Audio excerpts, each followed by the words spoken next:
How you doing? The good captain here. Thought it'd be a nice time to do a little guillotine. This one comes from WizKids Miniatures and their Deep Cuts Miniatures line. A little bit of bending there. See if we can move this son of a gun. Just gonna try to use some warm water and push it back into place. Gonna glue it down to the base now so I can start building the terrain, which is my favorite part. Added some rocks, some flocking, a little baking soda for the sandy areas. Melting a hot glue stick, and I'm gonna fix the base to a recycled bottle for a painting handle.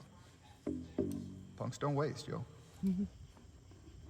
Getting ready to shoot some Army Painter Black. What the fuck primer. Subject. Jesus Pete's, man.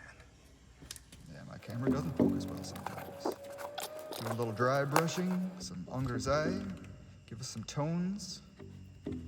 Start basing it with some fairly washy, just using acrylics there. Honestly, I use dollar craft paints for virtually everything.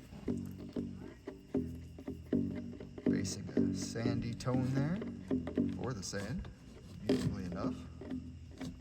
And the greens for into the vegetation. And also, of course, adding some for some natural mossy tones and such up on the wood. Gotta give it some examination. And then we're using some other tones just to add some more natural interest. Wood's full of colors. It's not brown. Basing the rope with some yellow, which is incredibly bright to go on, but natural rope has some bright tones in it too. We're gonna wash that down after and make it look a lot better like that.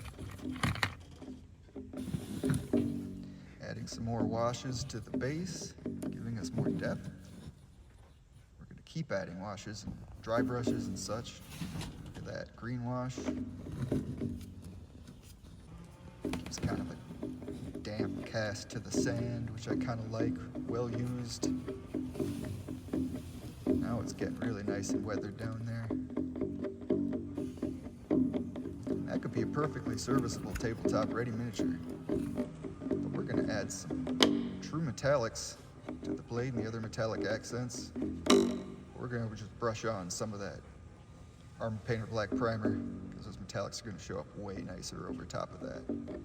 So I go through and dab each one of the little nail heads, which looks pretty cool as is. You can use black for a metallic accent like that, no problem.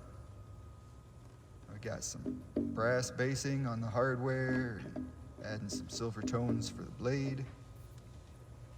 This is a true metallic, but we're gonna do some layering and add some fun stuff, like that verdigris on the brass hardware.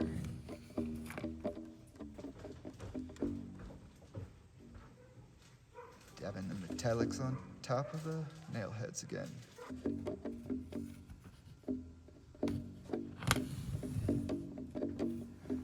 It's looking pretty nice so far. But you know, I can't resist just adding more and more tiny details, tiny dry brushes. The more depth, the better. I mean, for my use anyway, because I enjoy the painting.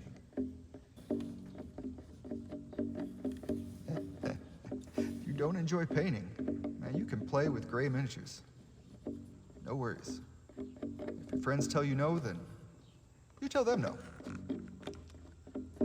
Adding a black base rim, because it is the classic thing to do. Also, I like that nice, clean style.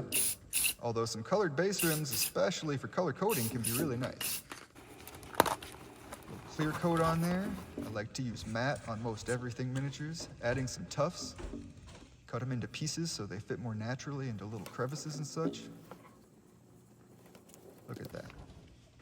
A little dot of super glue and then boop. Toothpick into place. Even adding some longer grass. And there we are. Hope you enjoyed it. I sure as heck did. We'll see you real soon. Much love.